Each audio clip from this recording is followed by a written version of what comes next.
Glória a Deus. Opa! Eita glória! Aí sim, povo de Deus. A graça e a paz, povo de Deus. Amém? Essa noite eu estou incumbido de trazer a santa palavra de Deus. Nós vamos meditar na palavra dele hoje. É uma noite de meditação para o enriquecimento das nossas vidas. Mas antes de vocês assentarem, eu quero fazer uma pergunta para vocês. Vocês estão enxergando bem essa noite? Glória a Deus. Estão vendo bem? Aleluia. Então pode sentar. Glória a Deus.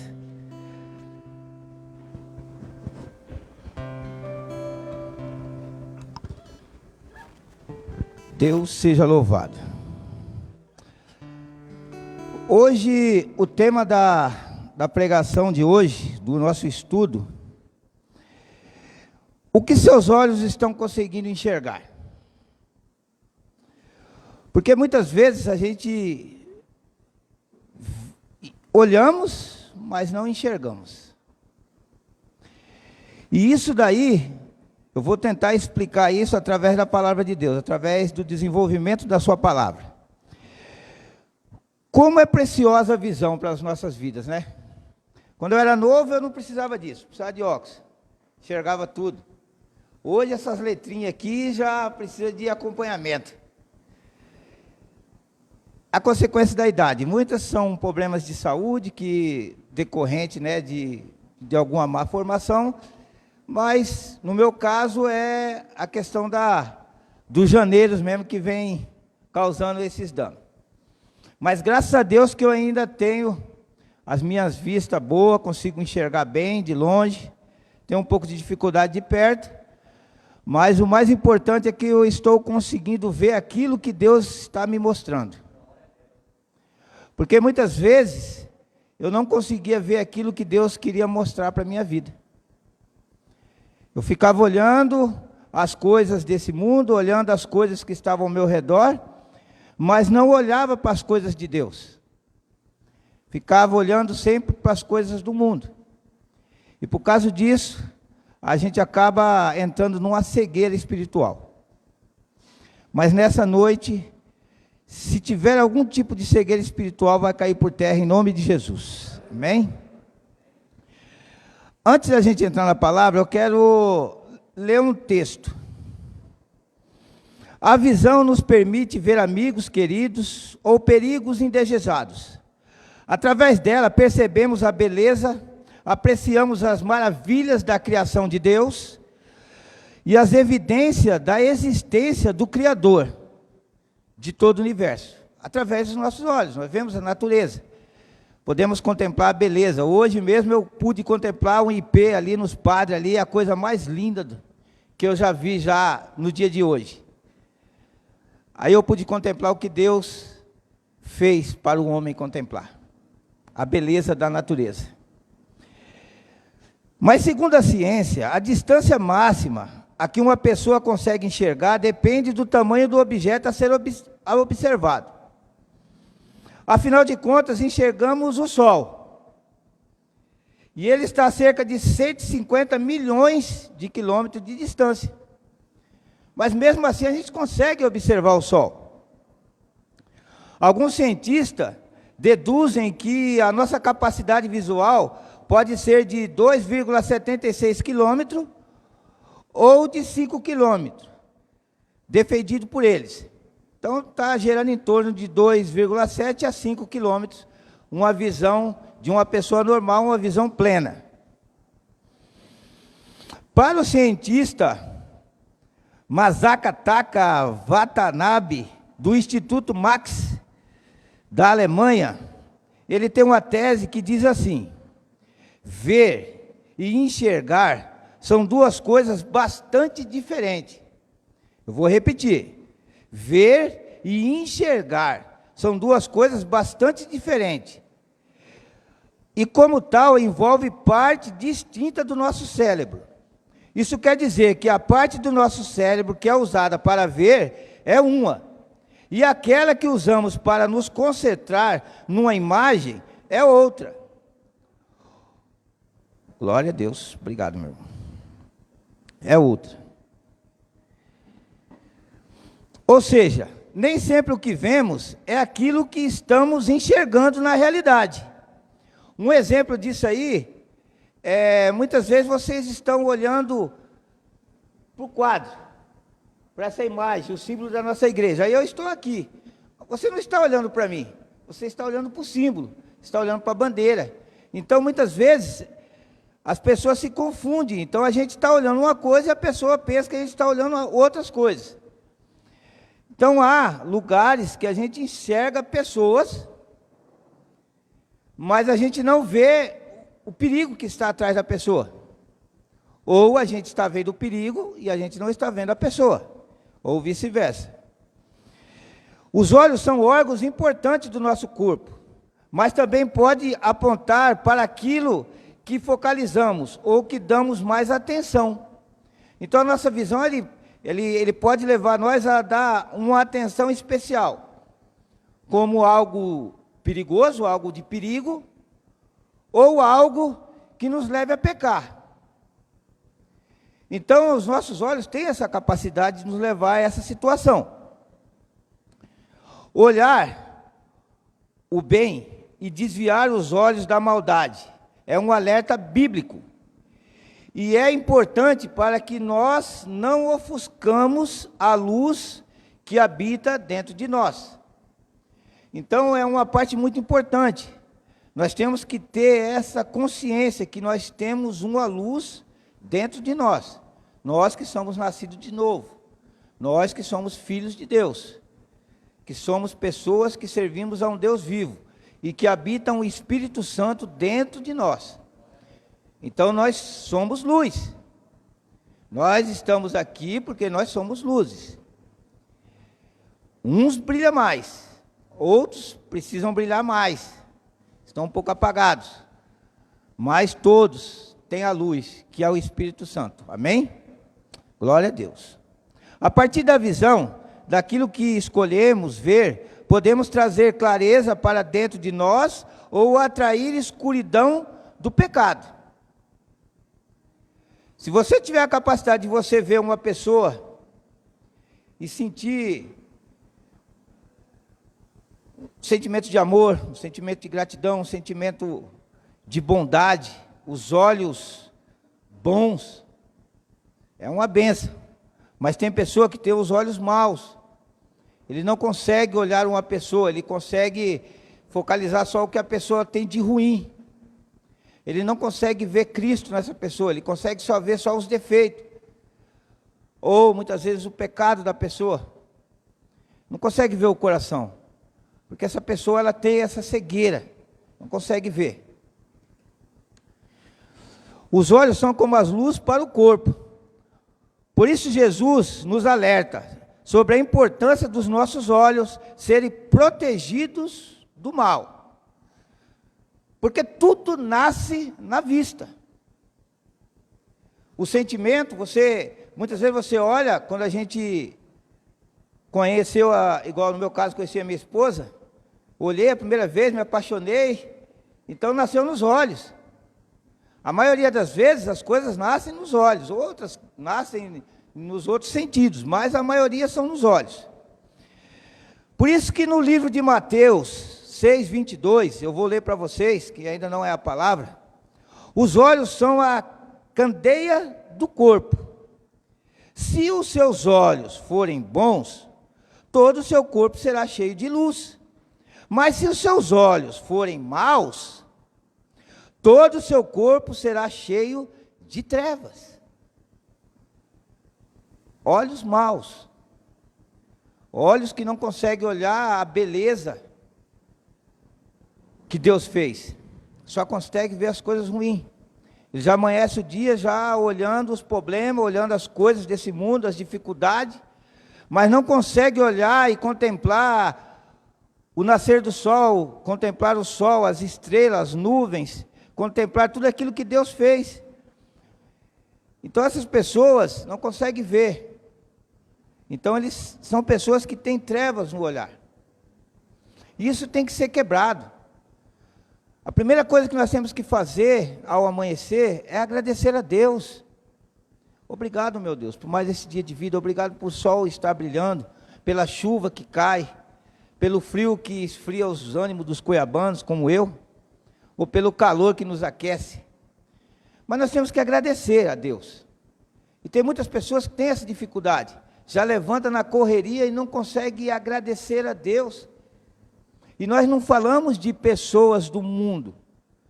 Porque tem muitas pessoas no mundo aí que têm esse hábito de agradecer. Eu estou falando de pessoas, de crentes, que levantam no seu dia e não conseguem agradecer. De olhar para o firmamento e falar: obrigado, Criador, por esse mundo que eu vivo, por tudo que o Senhor tem nos dado. Mas vamos lá, vamos abrir as nossas Bíblias no livro de Números 13. Vai ser uma leitura um pouco longa, mas necessária para a compreensão do texto. Números 13. Eu vou ler e vou saltear alguns pontos, alguns versos, então vocês vão acompanhando aí. Eu vou ler na versão King James. Amém? Glória a Deus. Se eles vão colocar, mas eu vou estar lendo aqui. E Yahvé ordenou a Moisés: envia homens, um de cada tribo, em missão de reconhecimento à terra de Canaã, terra que dou aos filhos de Israel. Enviará todos aqueles que sejam seus príncipes. Assim Moisés enviou do deserto de Parã, conforme a ordem do Senhor. Deus fala: de cada das 12 tribos pega um homem, mas não é qualquer homem. Eu quero que você pegue príncipes, porque a missão deles era importante. Eles iam observar a terra que Deus prometeu ao povo de Israel. No verso 17, pulando lá para o 17, e Moisés enviou-os para verificar a terra de Canaã, e lhes disse: sube pelo Neguebe, em seguida atravessai a região montanhosa. Então, observai como é a terra. Observai como é a terra.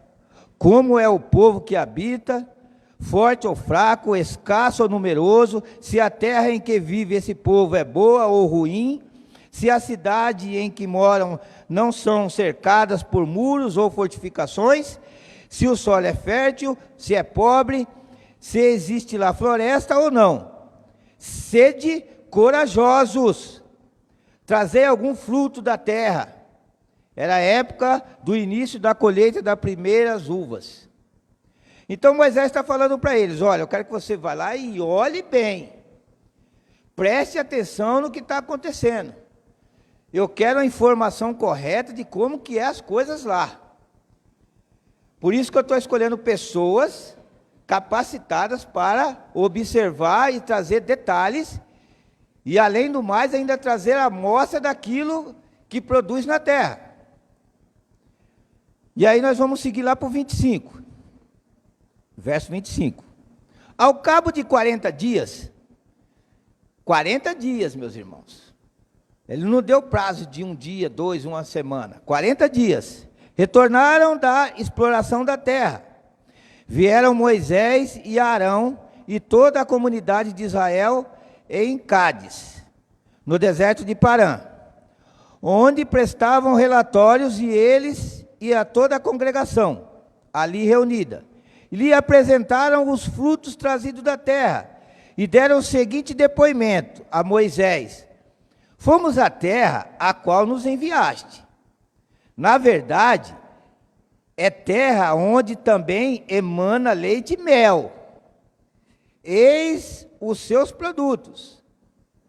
Cacho de uva que 2 homens teve que trazer. Contudo, no 28, o povo que habita é poderoso. As cidades são fortificadas, muito grandes. Também vimos ali descendentes de Enaque, fortes e muito grandes. Então ele já veio com essa notícia, a terra é boa, a terra é igual a terra é boa, a terra é igual o senhor falou, emana leite e mel, é uma maravilha. Olha o tamanho do cacho de uva, 2 homens para carregar. As romãs, uma coisa linda, produtiva, porém tem dono. Então, vamos largar a mão. Verso 30. Então Caleb fez calar o povo reunido diante de Moisés. Caleb já deu o grito. Subamos e herdamos-a, disse ele. Em verdade, temos a capacidade de conquistar essa terra. Entretanto, os homens que havia acompanhado reagiram. Não podemos marchar. Caleb disse, a terra é boa. Vamos lá, nós temos capacidade. Nós saímos do deserto. Nós saímos do Egito, atravessamos o Mar Vermelho. Todas as nações nós conseguimos derrotar até aqui. E essa terra verdadeiramente é igual Deus nos prometeu.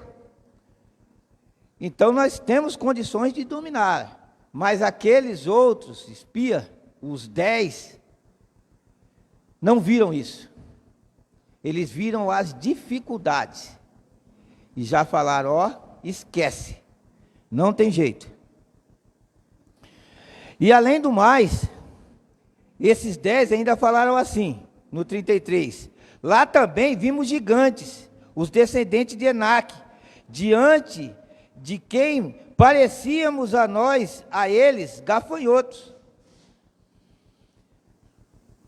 Os olhos deles já colocaram o medo. Eles já se colocaram no lugar de um inseto. Veja bem o que um homem de Deus, homens príncipes, que não foi qualquer pessoas, foram príncipes de cada tribo, homens de Deus, conhecedores da palavra, olharam a terra, viram os gigantes e falaram, ei, nós somos iguais gafanhotos, igual a inseto, porque lá são gigantes. Quantas vezes nós vemos oportunidades na nossa vida? Uma oportunidade de estar aqui pregando, uma oportunidade de fazer algo diferente onde vocês trabalham, assumir um compromisso maior, fazer aquilo que não é, nas suas vistas, normal, vai ser uma coisa extraordinária. Mas aí vem o medo, é muita coisa para mim.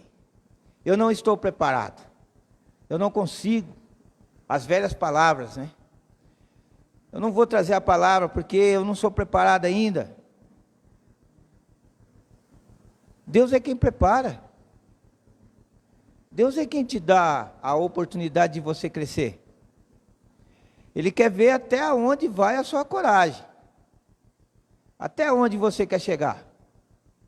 Se você não der o primeiro passo, se Caleb tivesse falado, não, realmente lá, aquele povo não ia entrar na terra prometida. Mas Caleb e Josué decidiram, nós vamos entrar na terra prometida. Nós vamos tomar posse.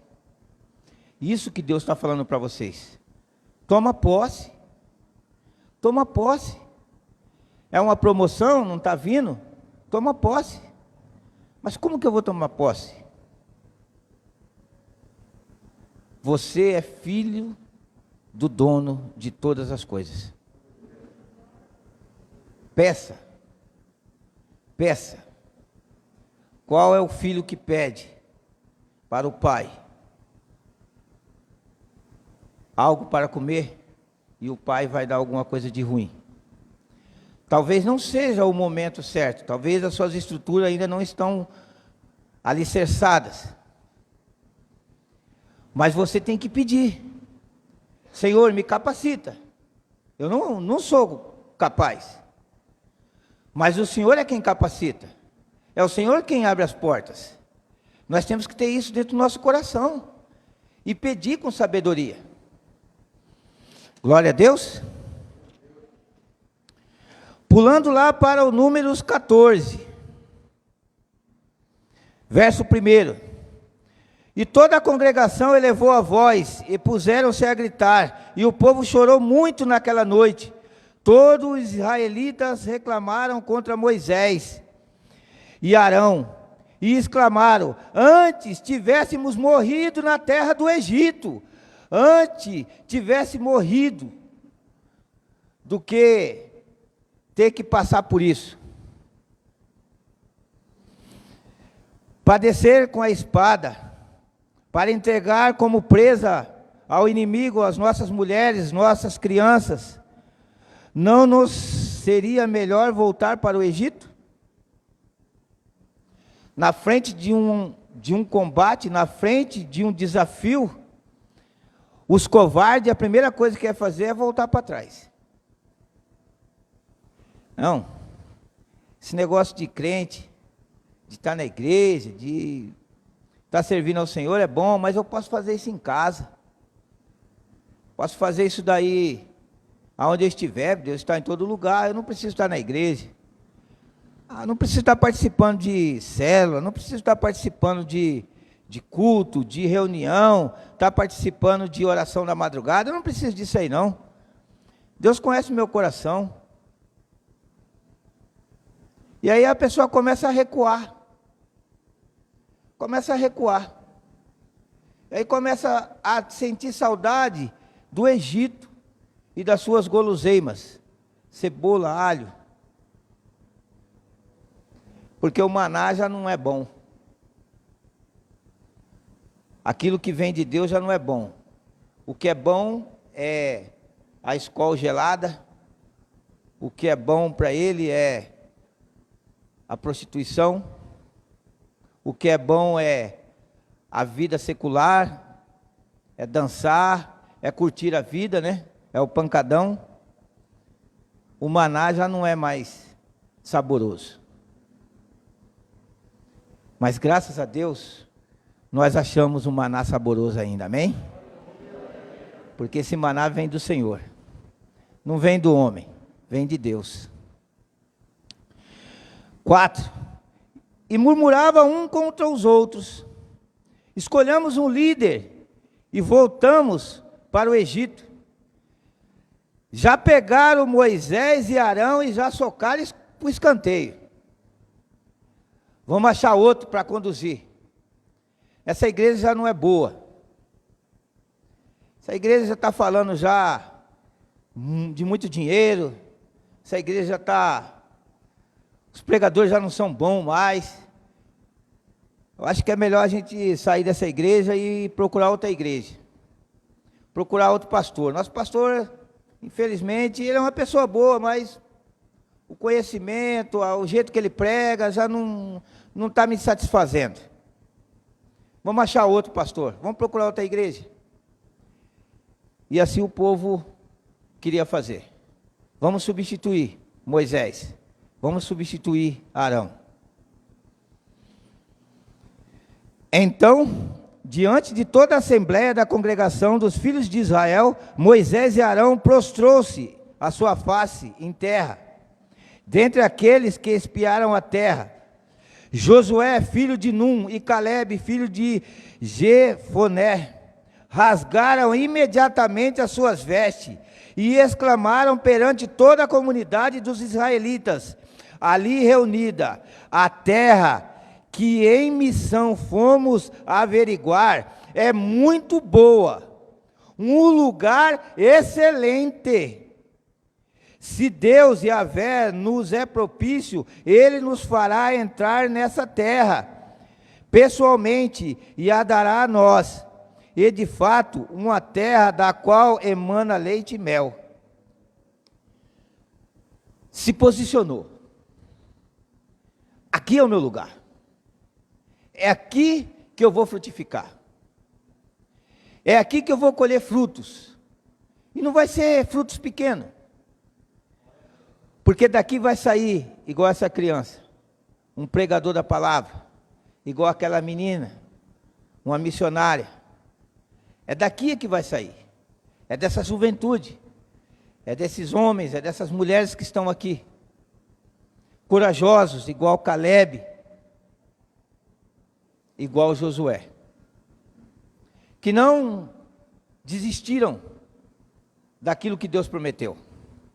Se você está aqui hoje, é porque Deus tem algo espetacular na sua vida. Talvez seja uma vitória, uma conquista, talvez seja uma promoção, talvez seja um casamento, talvez seja uma casa, talvez seja tantas coisas que a gente sonhamos, né? Mas o importante é que nós não desistimos do sonho e colocamos aquilo que Deus tem para as nossas vidas. Porque Ele é o dono do ouro e da prata. E se nós confiarmos e nós formos fiéis a Ele, Ele é fiel para dar o melhor dessa terra. Amém? Glória a Deus. Nesse texto podemos contemplar dois tipos de visão. As dos espias, que foram, viram o que era bom, contemplaram as dificuldades. Eles viram os alimentos, eles viram a terra boa, eles viram tudo aquilo que Deus tinha prometido, porém, a visão dele foi para os problemas, para as dificuldades. Diferente da visão de Caleb e de Josué. Contudo, o povo que habitava era poderoso, as cidades são fortificadas, muito grande. Também vimos ali descendentes de Anak, forte, grande. Nós não temos condições de enfrentar. E a segunda situação, os olhos deles fizeram ver com os olhos humanos. E quando a gente começa a ver somente com os olhos humanos, nós só vamos ver as dificuldades. Nós só vamos ver os obstáculos. Por isso que Deus nos dá uma visão de fé. Que nós podemos ver, eu quero um carro. Eu quero um Corolla. Nosso irmão Mauri. Mas se ele for ver lá atrás, no começo, ele andava de moto. Ele já andou de bicicleta, já andou de a pé, mas aí ele veio. E o sonho dele era isso. E Deus foi trabalhando na vida dele. Quando chegou no ponto que Deus deu para ele. Mas ele não perdeu o foco. Eu quero ter uma casa. Amém. Vai atrás. Mas eu não tenho dinheiro. Deus te deu inteligência. Vai estudar, vai fazer alguma coisa. Seja produtivo. Continue orando, continue buscando. Faz uma faculdade. Arrume um emprego. Trabalhe duro. Seja honesto. E aí vocês vão conseguir ter a visão da fé. Não a visão humana. Porque eles viram o gigante e se sentiram como gafanhotos. Já na segunda parte, nós vemos os dois personagens, Caleb e Josué. Foram e viram as mesmas coisas. A terra boa.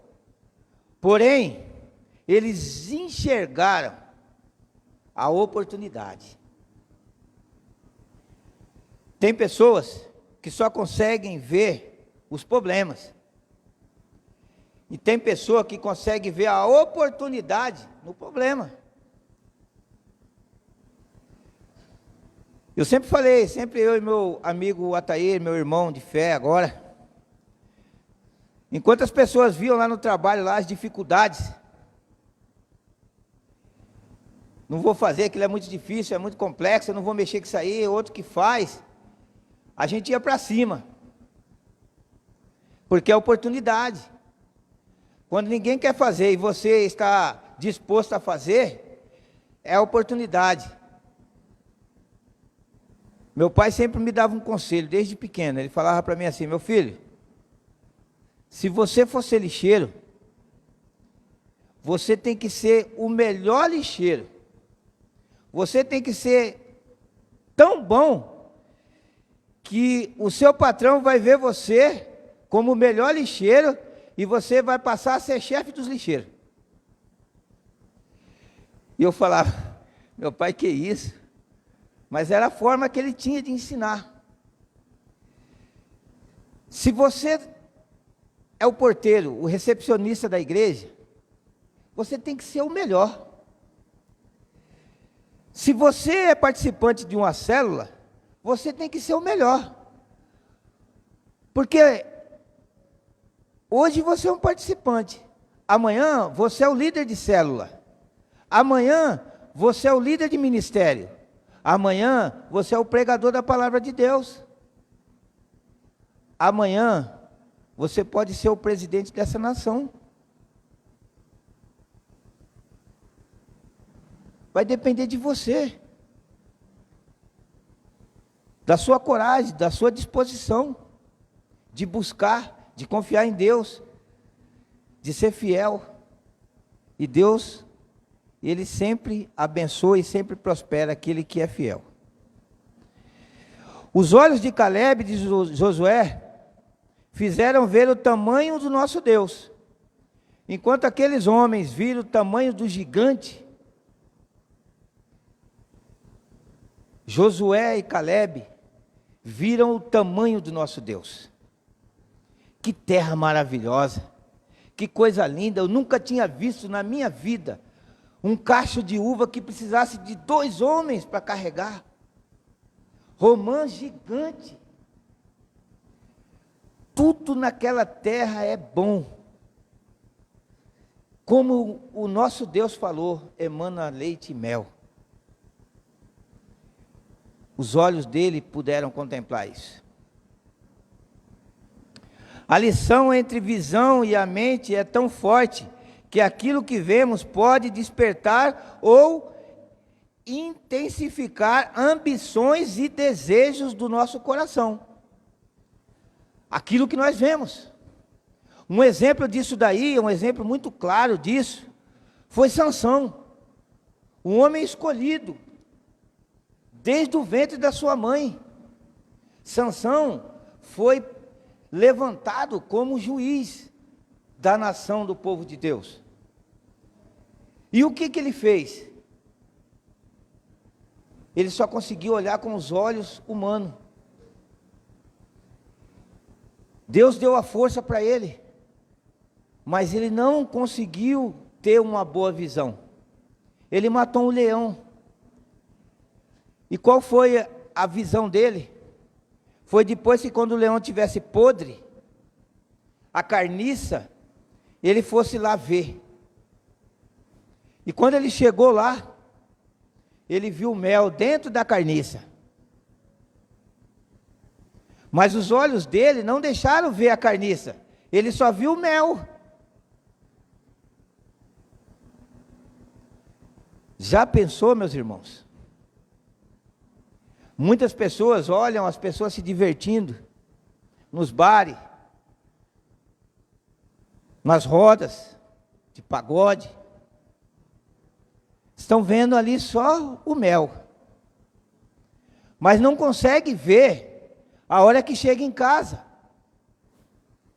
a hora que recebe que ele tem aquela recepção da esposa, dos filhos. Que muitos homens aí deixam faltar as coisas dentro de casa.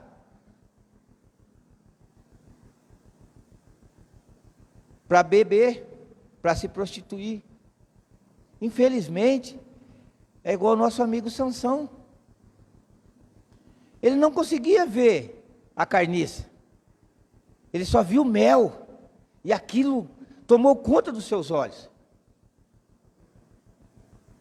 E além dele comer, ele ainda pegou e levou para os seus pais.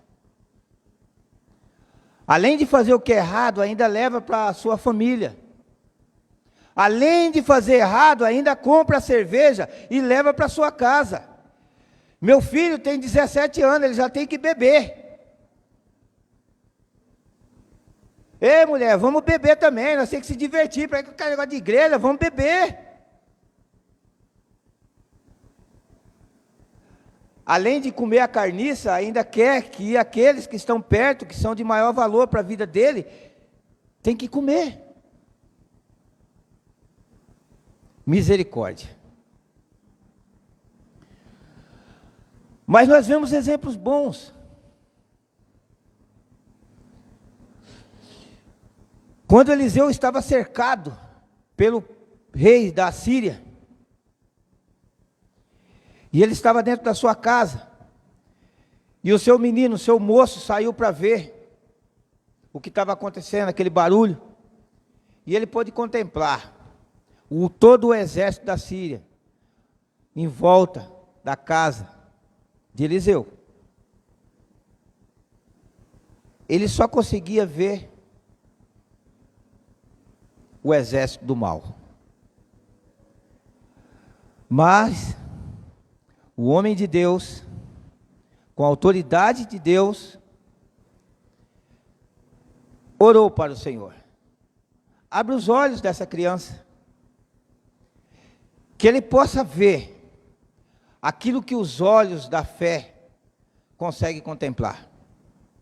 E Deus abriu os olhos daquele menino, e ele pôde ver, ele pôde contemplar carros e cavaleiros de fogo, milhares, centenas de milhões, que o exército da Síria parecia insignificante. Esse é o olhar que nós temos que pedir para que Deus nos dê. O olhar da fé.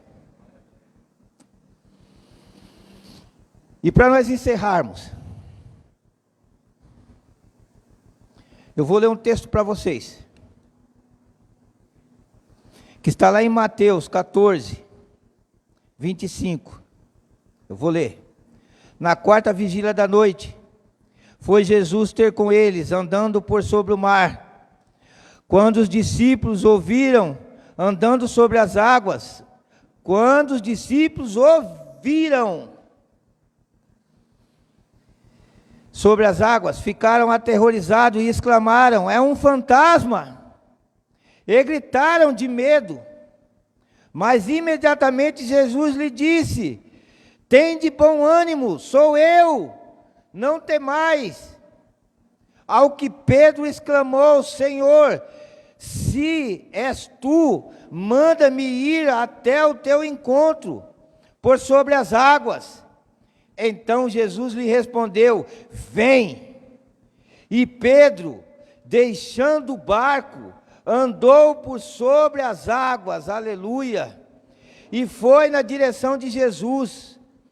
Todavia, reparando a força do vento, olhando para a tempestade, teve medo e começou a afundar, e gritou: Senhor, salva-me! Jesus estendeu a mão imediatamente, segurou-lhe e disse: homem de pequena fé, por que duvidaste? Quando nós olhamos para Jesus, nós não afundamos. Nós podemos sentir o vento, podemos sentir as ondas, a tempestade, mas afundar, Jesus nunca vai permitir. Vamos ficar de pé? Glória a Deus. Que nessa noite, o Senhor Jesus Cristo venha nos segurar pelas mãos. Que o Senhor Jesus Cristo venha nos dar uma visão, além da nossa vista natural.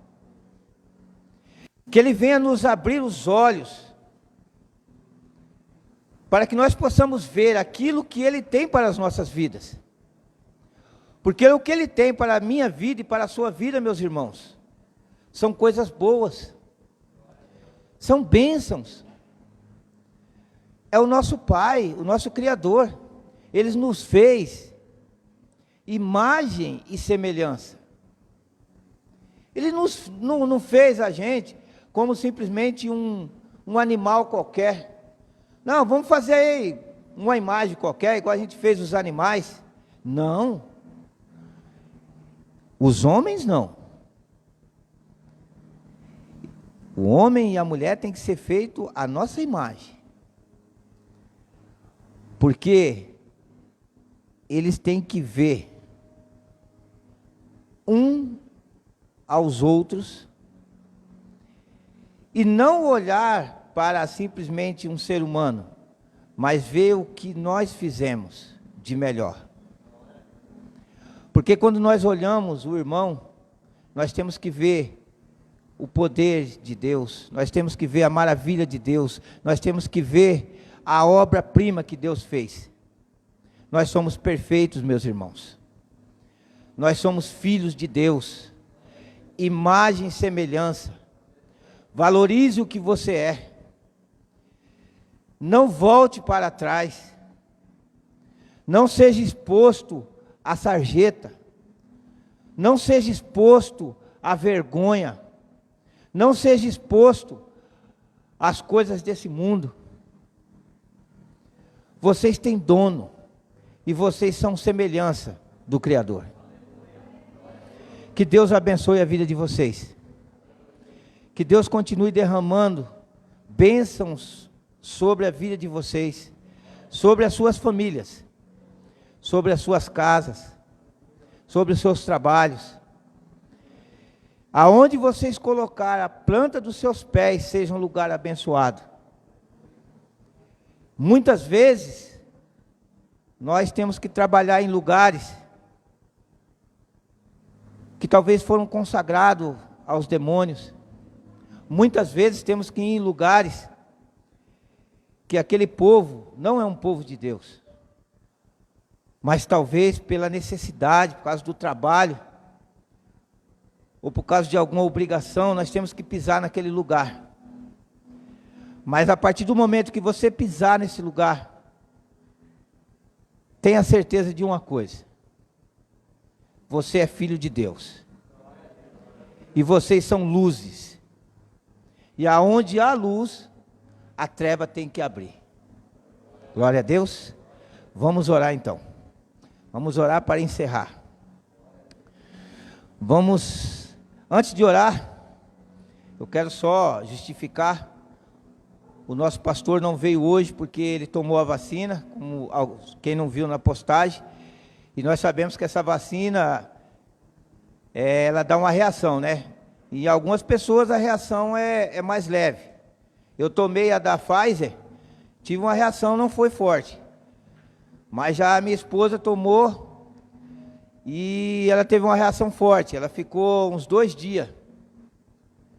Muito ruim. Então tem pessoas que têm uma sensibilidade maior. E essa vacina também que eles tomaram é de dose única. Então, talvez a potência, né, do vírus inativo possa ter ocasionado isso. Mas nós vamos orar para que isso seja somente hoje, amanhã já esteja normal. O nosso irmão Douglas também, a irmã Daiane. O irmão Douglas também, ele não pôde vir, ele era o dirigente de hoje, por causa do efeito também da vacina. Mas graças a Deus esse efeito é passageiro. E se Deus assim o permitir, nós vamos estar imunizados. Aqueles que têm, por opinião, não tomar a vacina, amém, vai estar protegido também. Porque a nossa principal proteção é o Espírito Santo de Deus. Eu tomei, minha esposa tomou, a maioria dos meus parentes tomaram a vacina. E eu creio assim que cada um tem a sua forma de pensar. Vamos orar. Senhor Deus e Pai, primeiramente, Senhor, obrigado pela Tua palavra, obrigado pelo Teu ensinamento, obrigado, meu Deus, pela Tua presença nesse lugar. Obrigado por cada vida aqui, ó Pai, que o Senhor está guardando e protegendo de todo mal. Que o Senhor abençoe todos os nossos irmãos em Cristo Jesus. aqueles que estão aqui e aqueles que não puderam vir, ó Pai. Que todos estejam debaixo de Tua proteção. Abençoe a vida do nosso pastor, da nossa pastora. Abençoe, ó Pai, a vida do Douglas, da Daiane, daqueles que estão enfermos, ó Pai.